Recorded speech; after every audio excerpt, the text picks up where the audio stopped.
السلام عليكم شباب. عندنا أسئلة أدب الجزء الأول. مثل ما تشوفون عندنا أسئلة. أول شي عندنا القضية الفلسطينية هي وأسئلتها هي وأجوبتها جواها، أسئلة وأجوبة جواها. عندنا النوب مدرسة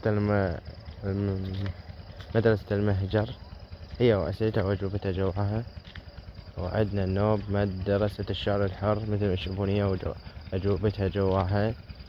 ركزوا عليهن. وزارة المكررات مهمات. عندنا مدى الأدب الحديث مكرر وزاري هي وأسئلته، ركزوا عليهن. جاي نجيب لكم المهمات. عندنا القضية الفلسطينية عرف الالتزام في الأدب هاي مهمة هماتين مكررة وزارية، ركزوا عليهن. عندنا مدرسة الأحياء هم مكررة وزارية ومهمة، ركزوا عليهن. مثل ما تشوفون أسئلتها بسيطة وأجوبتها تنحافظ. إن شاء الله التوفيق والنجاح جميع طلبتنا يا رب.